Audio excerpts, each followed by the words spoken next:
ඔබ ඔබේ කම්මැලිකම අතාරින්න, නිදහසට කාරණා අතාරින්න, හරි දේ කරන්න හොඳම වෙලාවක් එනකල් ඉන්නේ අතාරින්න. යන්න, ගිහින් මොකක් හරි අලුත් වැඩක් පටන් ගන්න. හිතන්න මේ ලෝකේ කිසිම කෙනෙක් දුවන්නේ නැතුව රේස් එකක් දිනලා තියෙනවද? ඔබට මේ තරඟයේ ඉඩක් තියෙනවා. හැබැයි අනිත් අය රේස් එක දුවන දිහා බලාගෙන ඔබව කවුරු හරි ඇදගෙන යනකල් ඉඳලා බෑ. ඔබත් ඒ රේස් එකට එකතු වෙන්න. ඔබ හරි ක්‍රියාවලියට වැටුනොත් දවස ගානේ ෆයිට් කළොත් වැඩ්ඩන්ව පහු කරන එකත් ප්‍රශ්නයක් නෙවෙයි. මොකද සමහර වෙලාවට දඩියම ඩැහැගන්නේ දඩියමට වැඩිපුර දක්ෂ කෙනා නෙවෙයි. වැඩිපුරම බඩගිනි කෙනා.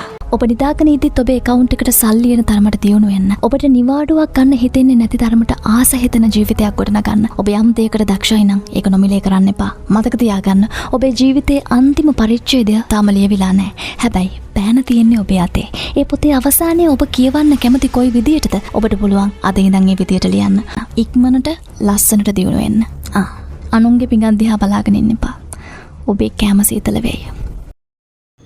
ශ්‍රී ලංකාවේ පාටි ඩාන්සින් කලාවේ නිර්මාණතු වශයෙන් ඩාන්සින් සම්ප්‍රදාය අතික්‍රමණය කර යුගයේ සොඳුරු නර්තන ආචාර්යයා තීක්ෂණ වික්‍රමසිංහගේ ජන්මදින සමරුම් වෙලායි මේ.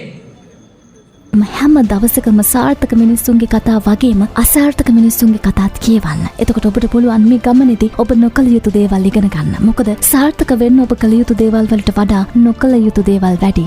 සාර්ථක වෙන්න ඕනේ නම් ඔබට කාලය ඉතිරි කර ගන්න වෙනවා. ඉතින් මෙතනදී ඔබට වෛර කරන අයට ඇටැක් කරන්න යන්න එපා. ඒක දරුණු කාලය නාස්තියක්. ඒක ඇත්තටම වෛරයද කියලා හොයන්නත් එපා. මොකද ආදරේ බොරුවක් වෙන්න පුළුවන්. හැබැයි වෛරය කියන්නේ හැම වෙලාවකම ඇත්තක් මිත්‍රයා. සිංහෙක් වෙන එක අමාරුයි කියලා හිතනවද? හිතන්න දවසකට හරි සිංහෙක් වෙන එක වටිනවා ජීවිත කාලෙම බැටළුවෙක් වෙනවට වැඩිය. සයිස් එක ප්‍රශ්නයක් වුණා නම් අද කැලේ රජා සිංහයා නෙවෙයි. අලියා ඔප්පු කරන්න. ඔබ නියම සිංහෙක්. හීන දකින්න කියලා අපි ඔබට කිව්වා තමයි. ඒක හොඳයි. හැබැයි හීන විතරක්ම දැකලා මදි. ඇක්ෂන් ගන්න ඕනේ. මොකද සිංහයෝ දඩයන් කරන එක ගැන හීන බල හිටියේ නැහැ. උන් කෙලින්ම ගිහින් දඩයන් කළා. good luck.